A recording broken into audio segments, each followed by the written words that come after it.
Head over to miniaturemarket.com where they have thousands of board games at discounted prices like Dune Imperium. Dune Imperium is a deck building and worker placement game where you're trying to get at least 10 points and have the most points when one player does so. You'll be playing cards from your deck that will allow you to go to different spots on the board, and when you go there you'll be moving up influence in those specific factions, and if you get high enough you'll gain points, and if you get high enough even more you'll get this token which gives you a point, but this can be stolen if somebody else goes past you. These multi-use cards, you'll decide to use them to send workers out, possibly use some abilities, or you'll have to decide to use them for other things like currency to buy other cards. And these cards you'll be able to buy with that currency in order to build your deck and give yourself different strategies. But at the end of the round, there's combat, and if you have the most strength, you'll be getting the best of rewards, like moving up a faction to influence, possibly getting you points. Or maybe if you come in first, you'll just get 2 straight points. You only need 10 to win. But there's also intrigue cards that if you play at the right time can add strength to allow you to win the conflicts. So to win, you're managing your cards in your deck to see where you can send your agents, to get different resources, to do things with those resources, to buy new cards, to build an engine, and of course to win conflicts.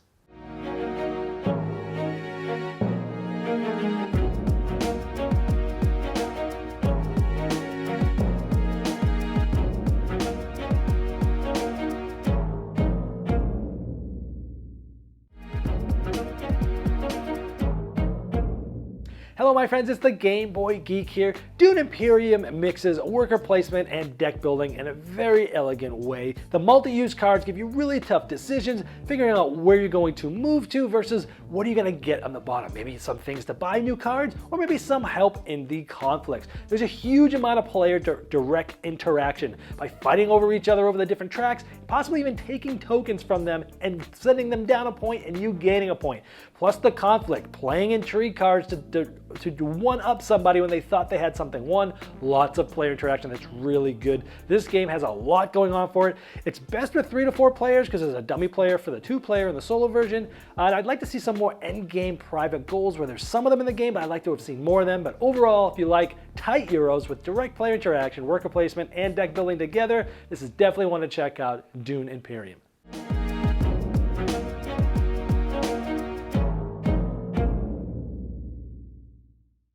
Hello my friends, it's the Game Boy Geek here. Today we're going to be diving into the Dune Universe, gaining influence over different factions, trying to gain alliances with them, and also having some combat as well. Today we're going to be looking at Dune Imperium. This is a strategy game that mixes worker placement and deck building, and it's done by the same designer that did Clank. So let me give you an overview of how the game works, and I'll see you on the other side.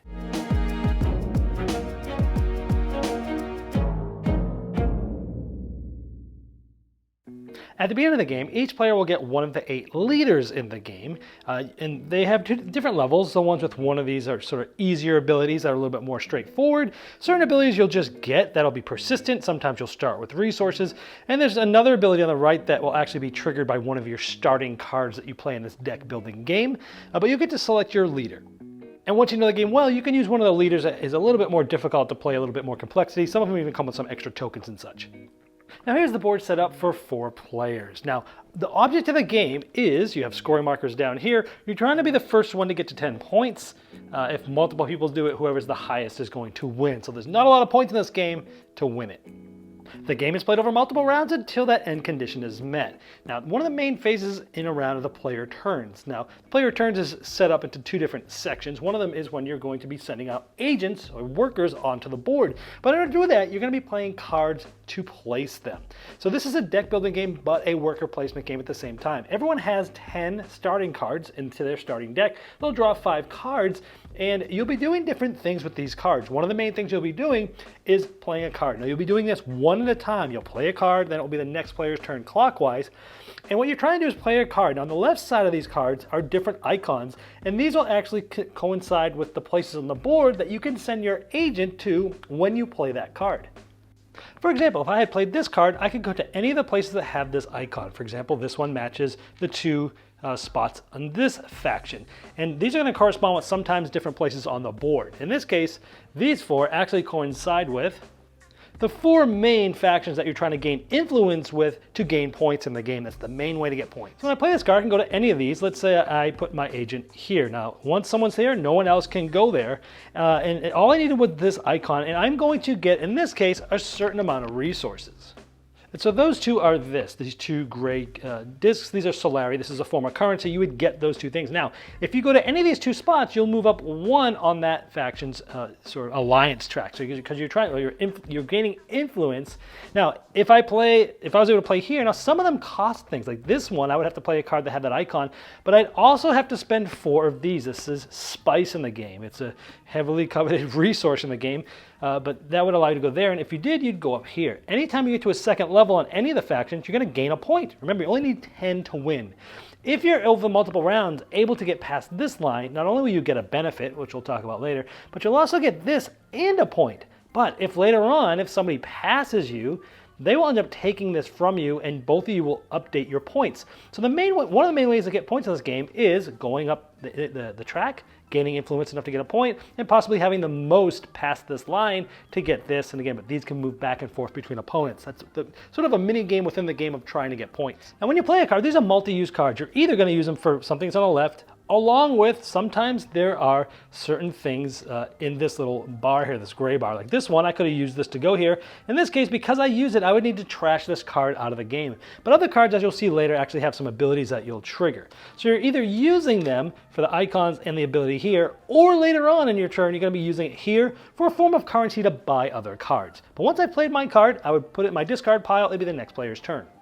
So at this point, I place in my discard. These cards are typically in my hand. They're secret from other players, but I have them out here so you can see. But let's say it came back to our turn. Let's say we wanted to use this one. Now this signet ring, we could go to one of these and activate the ring, which in this case says it's an ability, but you won't understand what this means yet, but this is how you would trigger an ability of your leader. But in this case, it's going to allow us to go to one of those locations. Now some of these locations need an additional cost. Like this one, not only do I need that icon on the card, but I also would need to have 2 water to spend. And water is another resource that you'll collect over the course of the game. For example, if you had gone here, you would get a water. But this one also has some different costs that you have to have as well. So sometimes you have to have an additional cost to go places, and other times you could just go there and get something. For example, if we had used that card to go here, because that icon was on the card, we would place our agent, let's just say here, and then we would get this reward. Now, one is going to allow you to get an intrigue card. We'll talk about those in a minute, and this is going to allow you to recruit a troop. Now, another main part of the round is combat. It happens at the end of the round. This is a combat area here. When you gain a troop, you can place it in what's known as your garrison. Everyone starts with some in there. Then, because you see the swords here, because the place I went to also had those swords, I can add troops into the combat. Now you can always add the one you got plus up to 2 more. So I could have added all 3, 2 plus the one I got, leaving me just 1 here. And this is important because this is sort of a majority. At the end of the round, there'll be a conflict.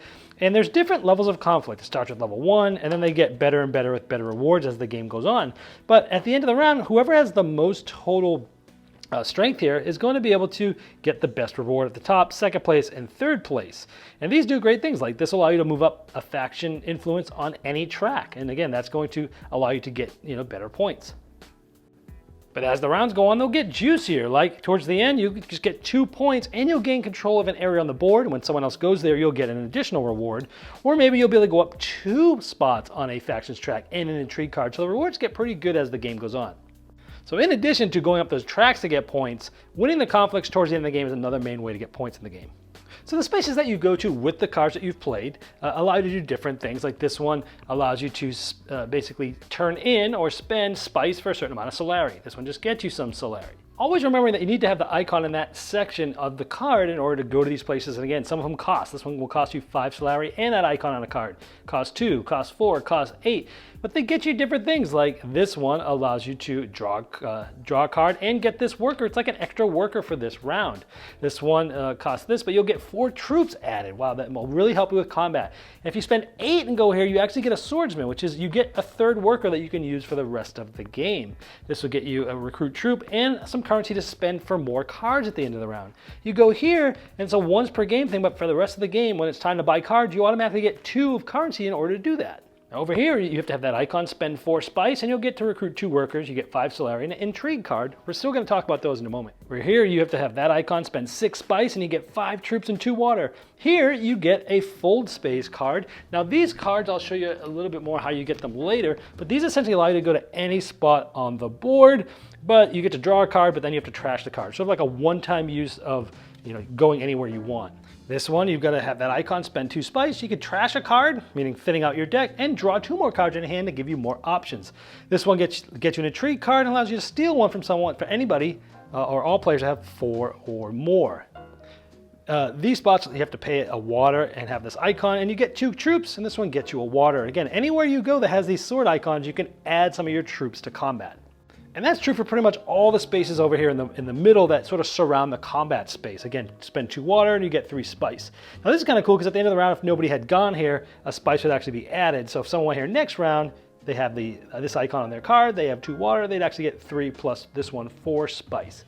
Here you actually have to have 2 influence, meaning you have to be up 2 on this faction's track to go here, but you can add people to the conflict, you get a support troop, and you get some water. Here you have to spend 2 water and you can draw 3 cards. Here you have to pay water and you get 2 spice and possibly some extra from last round. And finally, we've talked about this spot here. We'll get you a spice, possibly some from last round. And here you get a troop and draw a card. So that's pretty much, and again, all these are sort of combat spots that allow you to add your troops to the combat only from those circles that you have cubes in, meaning these garrisons here. Because this red player has a bunch in there, but they don't have a whole lot to add. You're going to have to add some to these troops by going to those different spots that have the cubes on there. Now, generally speaking, once you've sent your workers out using the cards, you'll go through a reveal phase on your next when it comes around to you again. And the cards that you didn't use yet, instead of using the icons up here and any gray abilities, you only use what's on the bottom here. So this will give me a currency to buy cards. This will allow me to add, basically get some more power towards the conflict, and this one just does nothing. Now, when buying cards, these 3 sets of cards are in every game, and there's a bunch of them. So, in typical deck building fashion. Now, this shows you how much you need to pay to get them in this currency. So this gets you 2, and in the future, you can go to these locations, or if you use it in the reveal, you get 2 more. We talked about fold space, how they allow you to go anywhere. And this is sort of like buying points. It costs 9, but it gives you a point, but it kind of clogs up your deck as well, because when you play it, you typically want to reveal this and get a spice towards the end. But there's also new cards that will come out that you can purchase, and here's what the cost is. And again, looking at the cards, they allow you to go different spots and gain certain things. Like if you use this one, you can go to these spots, you can trash a card, and if you have another one of these cards in play, you get 2 spice. So some of them trigger off different little types of cards that they are. Some of them, when you play them, you go to a location and you can do things like spend 2 spice to go up 1 in this faction's track and gain 3 Solari. Or you have the tough choice of maybe playing it during the reveal and getting a strength in combat and some currency. This one gives you, if you play it during the reveal phase, you'll get 3 strength, and you can deploy a troop from your garrison, adding even more power to the conflict. So these cards do all sorts of different things, and players will be buying them during the reveal phase once everyone's played all their workers. Now, after everyone's gone through the reveal phase, you go to combat. Now here you're going to look at all the cubes here. Each cube is worth 2 strength. And remember, some players during the reveal phase played some of these cards that give them 1 more strength. So let's just say some of us had cards, some of us didn't. We added all those up, and you have a strength. At this point, players will go in turn order to possibly play some of those intrigue cards that we talked about earlier. Now, players will go in clockwise order, saying if they want to play them. And they do different things. Like if this intrigue card, it tells you when to use it, combat, you could have 3 more strength or retreat up to 3 of your troops if you think you're not going to use it. It's a master tactician. Or maybe you have this card, it's a private army, you'd spend 2 spice to give yourself 5 strength. So players will go in clockwise order. You can pass and then still come back in as long as not everyone's passed. So it's a little bit of a jockeying for position, trying to figure out who has cards, who's going to play them. Let's see how that changes things. And it adds to a lot of the intrigue of the game. And after you've sort of adjusted all this for those cards, you look at who's in first, second, third, and you get the rewards as talked about earlier. Now, intrigue cards aren't always used in combat. Sometimes they're used in plot cards, then they're used during your turn. Like you could play this and move up this faction's influence by 1. Or you could spend 4 spice to get a point. Or you can use this on your turn to add any of these icons, allowing you to go to the different spots that you may not have been able to go through with your workers. Some of them are end games, where it's like, hey, 3 influence or more on 3 faction tracks and you get a point. Or 3 influence or more on 4 faction tracks and you get 2 points. So some of them are end game scoring as well. So at the end of the round, after combat, essentially you have all your cards discarded, you draw 5 cards. If you run out, you shuffle your discard pile, make a new draw pile like a standard deck building game, and you'll just continue to play rounds until someone gets 10 points or until all the conflict cards run out. And at that point, whether someone gets 10 or the conflict cards run out, whoever has the most points at the end of that round is the winner. Now, what I showed you was a 3 or 4 player game. For 2 player games and solo games, you'll have another house that you'll be playing against. If you're playing solo, you'll play with more than one of these houses. You'll still use the same deck. And on their turn, they're simply going to be playing cards from this deck. Like it will tell them, hey, they're going to put their agent here in this space, and they're going to move up in this faction. Maybe their next turn, they go to this space, and they go up 1 in that faction. Now, they still have 2 workers like normal, but they possibly can get another one. But just like the spaces, basically telling them where to go. Some of them, they'll go to the harvest space with the most bonus spice, things like that. However, when it's time for combat, if they have at least 1 cube in there, they'll essentially be able to flip this up, and it will actually add some strength to their combat as well. So you're fighting against sort of a dummy player there. Sometimes it'll actually have you reshuffle the deck, where you reshuffle it so you know that they can possibly go to those spots again. And that's typically how the 2-player and solo version goes. There's more rules than that, but generally speaking, that's how it works. All right, the first thing I liked about this is the way that they mix together the worker placement and the deck building aspects. Because when you play a card, it's like I'm playing this because, at the beginning of my turns, because I want to send my workers out and I've got to have those icons to where I'm going. And so you're trying to build your deck with your strategy as to which factions do I think I'm going to have the possibilities of getting the alliance of. And so I'm going to be looking for cards that allow me to do that. But you're also looking at the abilities of those cards as well. So you're mixing together sort of the deck building aspect and playing those and sending workers and doing abilities. So putting those 2 things together worked really well here. And those cards, they don't just help you figure out where to go, but those multi-use, because you've got these tough decisions to make as to, am I going to use this card to really go to this spot, or do I have another card I can do that for? Because the bottom section of that card I really want. It's an extra sword and extra strength and conflict that I really need at the end of this round. Or sometimes you have even tougher choices where it's like, ooh, I can either really go to that spot that I want to, but I'm giving up the sword that I really need in conflict, or I can use this card that's going to not allow me to go where I really want, but I could still go there, which might still help me later, but it's really going to give me allow me to use the sword on the other card. So it's like you're trying to figure this puzzle out as to which card you're going to use for sort of going somewhere and using the gray abilities versus using the sort of the blue reveal abilities, trying to gain cards, gain swords, things like that. And so it's a really interesting use of the multi-use cards. I'm typically a big fan of multi-use cards, and I think this was used in a great way. The game has a ton of interaction. This is not a solo style 4 players are playing their own game Euro type of thing. This game has a ton of interaction. If you like Euros that have plenty of player interactions and sometimes direct interaction where you're going ahead of somebody on a track and taking a point away from them. They go down 1, you go up 1 because you've been able to go higher than them and they had the alliance token and you're able to take that from them. So if you like that style of play where you're in your face and you're directly conflicting with other players, then you're probably going to like this. If not so much, then it might not be the best fit for you. Also, in this Euro game, there's the spots are blocked, right? But also the resources are very tight. It's if you like tight economic games, meaning the resources are very tight, you really got to, eke out every move your best efficient way in order to wring out the best you can from those resources. That's in this game too.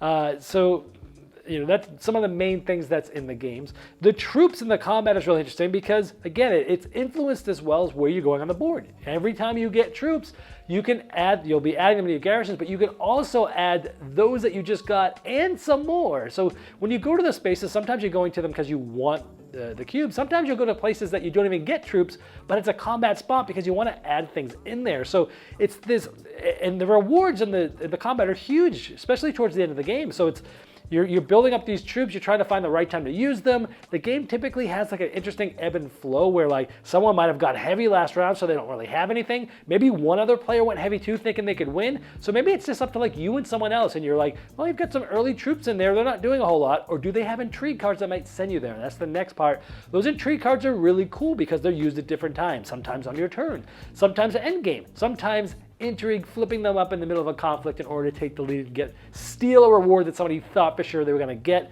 and those moments are good as well. So overall, I enjoyed the game. If you like deck building, if you like worker placement, if you like direct conflict and interaction with players, if you like tight Euro games with that fact, I think you're going to like this one a lot. On the negative side of things, the game is definitely best with 3 or 4 players. With the 2 players, you've got sort of that extra house, the dummy player where you flip the card, tells you where to go. They'll also help you, fight against you at conflict as long as they have 1 troop in there. And with solo player, you're playing with more than one of those, but they're using the same deck. So the game's definitely best with 3 or 4 because you have that table talk, you have that the actual extra human there that you're playing against, as opposed to just a random deck that's just sort of like clogging up sports randomly. The other thing is, I would have liked to have seen more of those, more sort of endgame private goals, because there's a few, I think there's only 2 or 3 of those endgame intrigue cards, and they tend to be very exciting, where someone thinks they've won the game and someone flips over an intrigue card and they take the lead and they win. It can be very exciting. But I would have liked to have seen more of that. I'd like to have seen players be able to have maybe starting endgame private goals, or maybe more of them mixed into the intrigue deck, because it was such an exciting part of the game. I'd like to see more of that. But overall, if you like those things, this is gonna be one that you're gonna love. It's a very popular game, and those are the reasons why. This has been the Game Boy Geek, breaking down barriers, growing relationships through board games by helping you find the next one you'll love. Lucky Duck Games has 4 new games available now. In the Court of Miracles, you lead a guild of beggars, scheme with sinister plots, and use trickery to build your own renown in an attempt to take over 16th century Paris. Baron Voodoo is an abstract strategy game involving the collection of thematic soul dice, and it made my top 10 most anticipated releases at Essen Spiel this year. Kingdom Rush Rift in Time is a tower defense with epic heroes that includes a campaign and an infinite replayability mode. It was hugely popular on Kickstarter, raising over $1 million. Chronicles of Crime 1400 is a standalone follow-up to the award-winning Chronicles of Crime, where you'll be solving 4 unique crimes in medieval Paris. These are all available in stores now, and you can learn more and order them at luckyduckgames.com.